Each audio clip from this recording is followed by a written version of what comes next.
Happy new year! কেমন আছো সকলে? Welcome back to my channel. 2025 সকলের খুব ভালো যাক।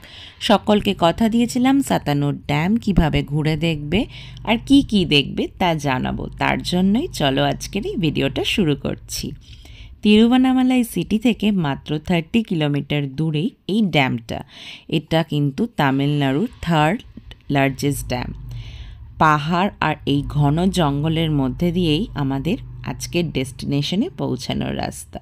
আর রাস্তায় দেখে নিতে পারো এই সুন্দর সুন্দর কিউট ফ্রেন্ডসদের। তারপরেই দেখো আমরা পৌঁছে গেছি ড্যামের একদম সামনে। এন্ট্রিতে 25 টাকা দিয়ে টিকিট কেটে আমরা ঢুকে গেছি। ভিতরে কিন্তু গাড়ি পার্কিংয়েরও খুব সুন্দর ব্যবস্থা আছে। এই ড্যামটা কিন্তু অবস্থিত পেন্নাইয়ার রিভারের ওপরে। একটাই কিন্তু ড্যাম নেই, এটা সবথেকে বড় ড্যামটা। তাছাড়াও অ্যাট এ স্ট্রেচ এখানে আরও দুটো ড্যাম আছে। আর এই পুরো ড্যামকে কেন্দ্র করে তৈরি হয়েছে একটা সুন্দর বড় গার্ডেন, যেটা ঘুরে দেখতে কিন্তু অনেকটা সময় লাগে, প্রায় 1.5 থেকে 2 ঘন্টা।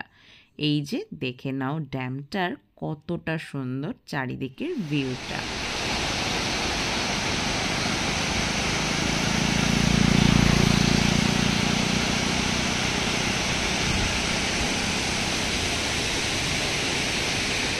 বললাম এই ড্যামকে কেন্দ্র করে অনেকটা বড় একটা পার্ক তৈরি হয়েছে, তার সাথে একটা ছোট জু আর একটা মাছেদের ঘরও আছে।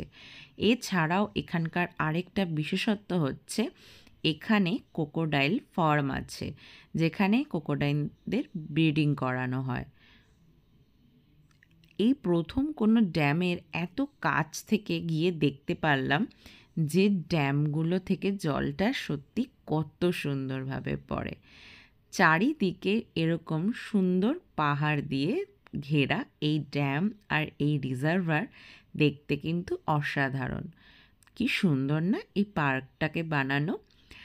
আর এই যে দেখতে পাচ্ছ ড্যামের ওই পাশেই আছে রিজার্ভার, যেই রিজার্ভারটা থেকে কিন্তু ফিশিং করা হয়, মাছ ধরা হয়।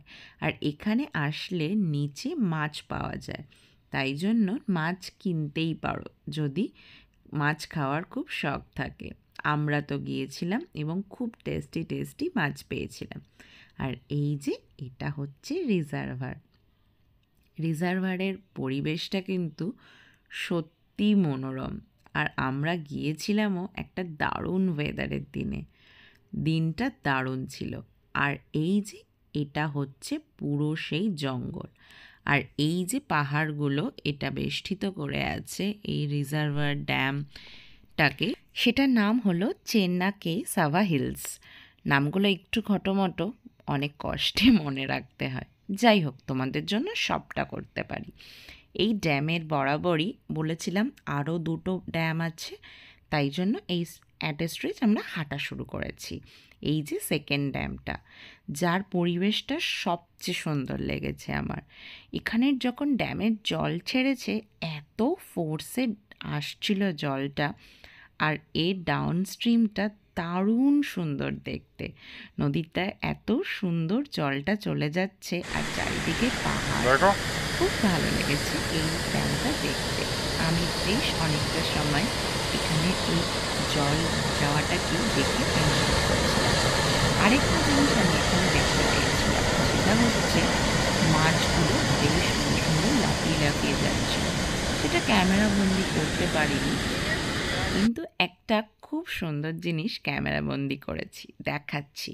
তার আগে দেখে নাও, এটা ছিল থার্ড ড্যামটা, যেখানে জলটা একদমই গেটগুলো বন্ধ ছিল বলে জল যাচ্ছিল না।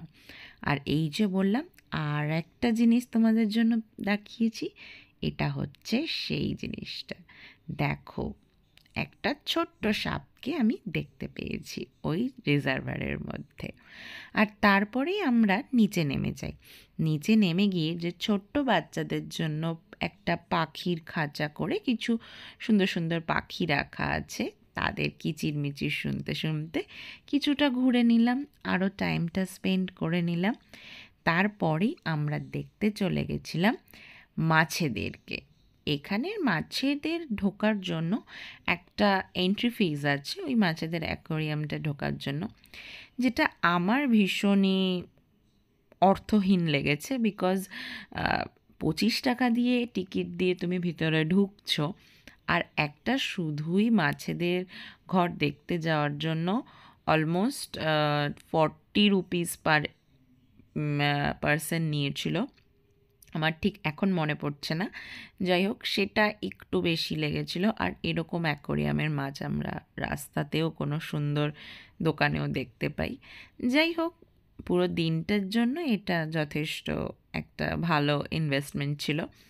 তো আমরা এভাবে বিভিন্ন রকম মাছ দেখে চলে যাই ক্রোকোডাইল ফার্মে। ক্রোকোডাইল ফার্ম যাওয়ার রাস্তাটা কিন্তু দারুণ, পুরো নির্জন জঙ্গলের মধ্যে দিয়ে এভাবে হেঁটে ওপরে পাহাড়ের মতো উঠে গিয়ে সেই ক্রোকোডাইলদের বাড়িতে যেতে হয়। আর এই যে পৌঁছে গেছি, এখানে 20 রুপিস এন্ট্রি ফিজ দিয়ে আমরা চলে গেছিলাম ক্রোকোডাইলসদের দেখতে।